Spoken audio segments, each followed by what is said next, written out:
Good morning, everyone. It is Tuesday. It's the start of a new weekly vlog.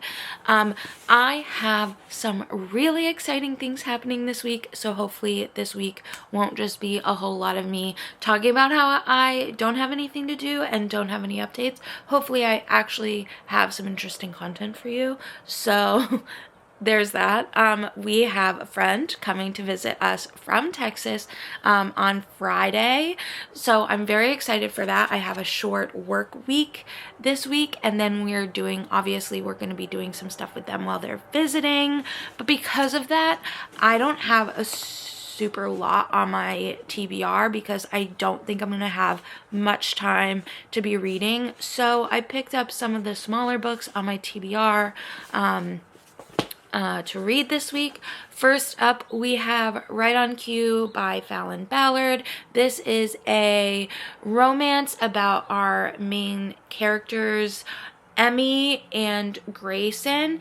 Emmy is a screenwriter, and she is trying to make a movie, and then Grayson is an actor, and some situation forces Emmy to also be the actress in this movie, and so they are having to fight their dislike for each other to make this movie happen. But obviously they have some history together, and that history is going to play into their chemistry and their potential romance for the book. I hope that that's right. That's what I remember from the first time I read the back cover. But this is also Professional Book Girls book club pick of the month. So I'm excited to actually be reading this so early in the month so that I can actually participate in the discussion. And then I have Even Though I Knew the End, which is a sapphic noir kind of story. I truly don't remember much of the plot, but it's pretty short, so I think I can definitely read this in a sitting. And then from there, if I finish those books before our friend gets here, or if I have any time to read while they're here, I will pick one of the other books from my TBR, but I'm keeping it a little bit realistic for this week, especially after last week. I had a really rough week, both mentally and with my reading, so I don't want to overwhelm myself because I am feeling really guilty about DNFing Catherine of Aragon. So it is what it is. I need to get better about DNFing books, but I always feel so guilty when I do it. So those are the books on my TBR. I have about a little less than an hour before I have to go punch into work, so I am going to start reading this while I eat some breakfast, and I will just keep you posted. Oh, also, I am going to be finishing listening up to Kitchen Confidential by Anthony Bourdain. I think I only have like 2 hours left of this, so I'll probably finish it up today. But these are the 3 books that are going to be on my TBR this week. And yeah, so that's the start of the vlog, and I hope you guys enjoy. I was craving a hamburger like nobody's business, so I caved and I ordered one for lunch, and I'm so excited about it. Also, I am thoroughly enjoying this. I'm like 3 chapters in. I'm having a blast already. Excellent call on my part.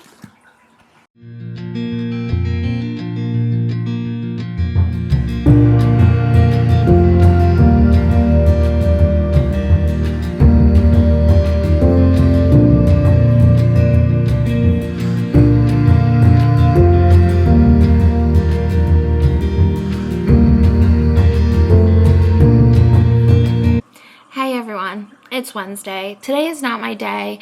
I should have known today was not going to be my day when I woke up, got out of bed, stubbed my toe on my bed frame, and broke it. I'm 99% sure my toe is broken, but it's my pinky toe, so I'm not going to go to the doctor's just for a pinky toe because they're not really going to do anything for it. but that does put a damper on how my day is going. You know what I mean? So I am at work, I'm on my break, and I'm just checking in because I haven't, I just needed to tell you that today is not my day, and it's because I broke my toe. But I am still trying to do things that need to get done because we have our friend coming in less than 2 days, and there are things that need to get done before they get here. So,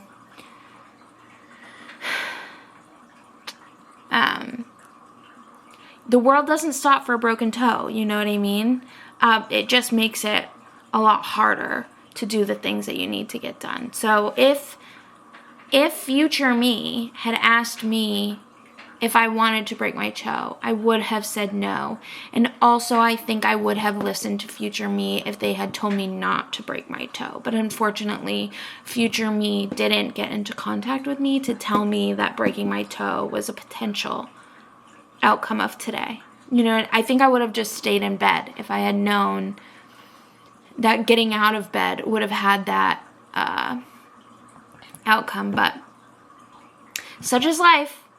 Anyway, that's my check-in. I am going to read more of this today at some point, so hopefully I will at least have an update for you about this book, but as of right now, the only update is that I broke my toe. So I hope you enjoy knowing that as much as I enjoy telling you that.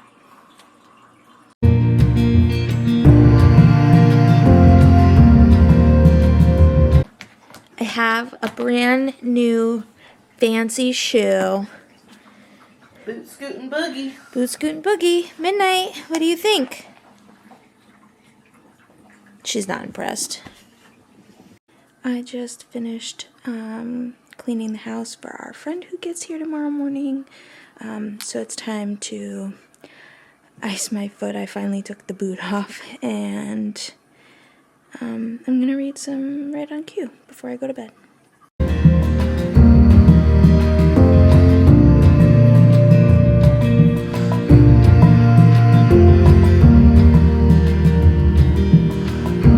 Hello, it is Friday, and I'm trying to check into you from the couch.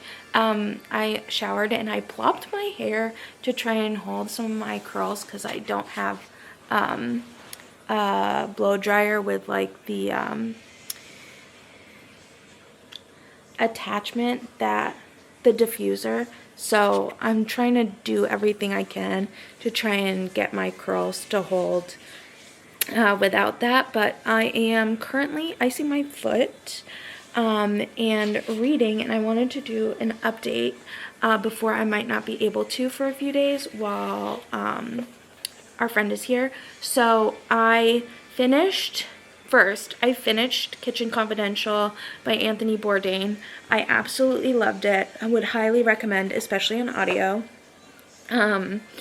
I don't have much to say about it because it's a memoir, but he basically talks about his he talks a little bit about his childhood, and then he goes and how he got interested in food, and then he goes through his education and where he, and like the people that he's met along the way that have made him into the chef that he was.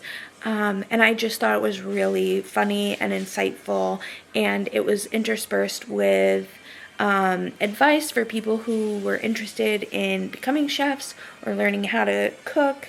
And I just thought it was really interesting. But I'm not going to give it a rating because, again, I just feel weird giving a rating to somebody's lived experiences, but I would highly recommend. Also, if you can hear, Charlotte is listening to our playlist that we've made for this weekend, and Phantom of the Opera got put on it, and not by Charlotte, and that's the song that just came on shuffle. And I just think that's funny. And then I have read 112 pages of Right on Cue. I'm obsessed. I'm going to have to buy all of Fallon Ballard's books now because I just love the way that Fallon writes.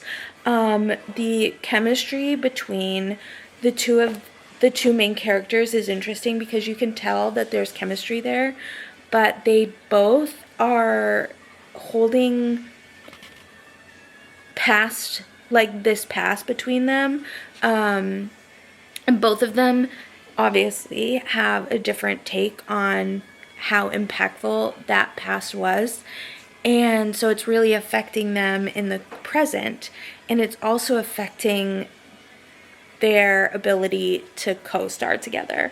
So I don't know if I've really said what this is about, but essentially we have Emmy.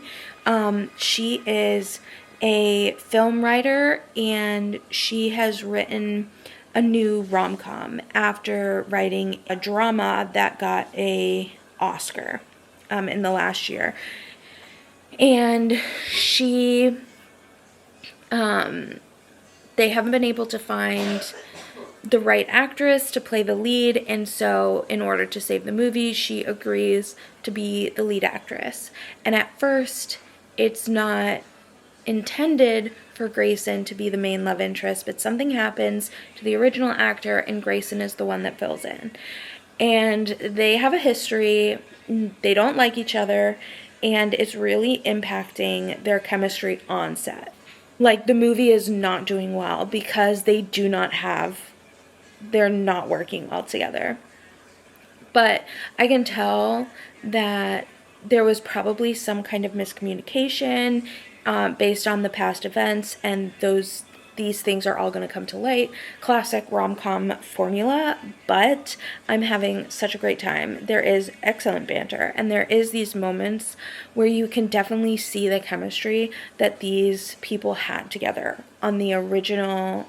Like, there's definitely hints of that chemistry that you're just waiting for them to let come through. And I'm really excited to keep reading it. So that's what I'm going to do.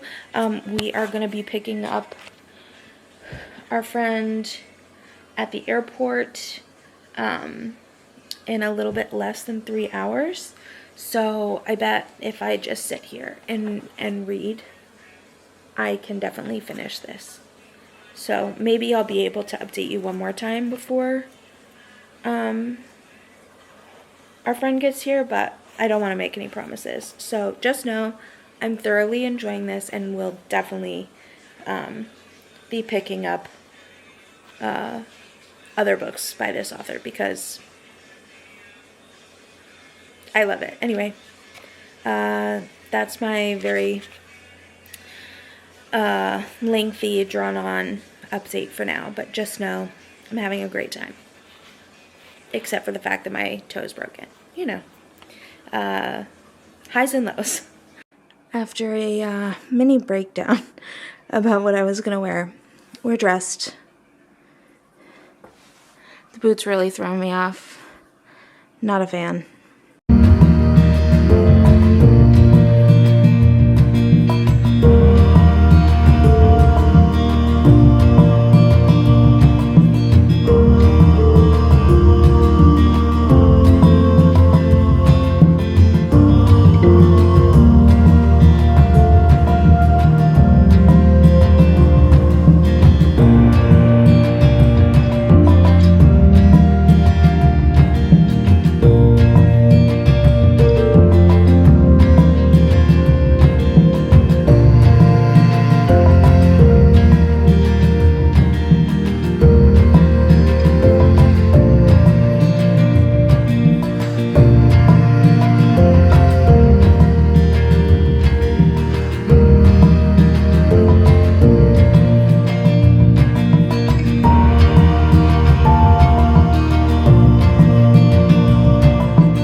Hello everyone, it's Wednesday and we're wrapping up the vlog.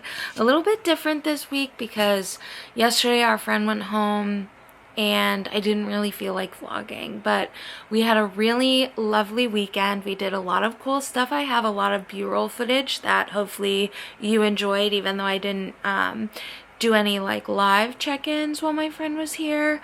Charlotte had a really nice birthday, and then yesterday we just hung around the house and we watched The Hunger Games because the kiddo has finished the first book, so we watched the first movie and that was wonderful. But I am gonna go ahead and wrap up the vlog by talking a little bit about what I read over the week. I did finish up Kitchen Confidential by Anthony Bourdain. Again, I didn't give this book a rating because it's someone's lived experience. Hey Charlotte. Boy. Alright. Someone's lived experience and I feel weird giving it a rating, but I really enjoyed it and I think I learned a lot about the culinary culture, which I didn't know about beforehand. And then I picked up Right on Cue, which is a cute little rom-com. I'm gonna give it 3.5 stars. I really started out liking it a lot, and then towards the middle and the end I stopped liking it as much. There's a miscommunication trope which I really dislike, and it also didn't seem to work. Like, we have a screenwriter who writes rom-coms who fell into all the stereotypical rom-com traps, which didn't really make sense to me. You would have thought that she would have been able to pick up on those things, but no. And so it was a 3.5 star rating. And then I read, how many pages of this? 83 pages of Even Though I Knew the End by C.L. Polk. It's like a film noir detective story with demons and angels set in 1920s Chicago. It's sapphic. I'm really enjoying it. I think the author is definitely a Supernatural fan. I don't know too much about Supernatural, but it just gives those vibes. If you were on Tumblr, I think you know what I mean. And yeah, that's the end of the vlog. Bye!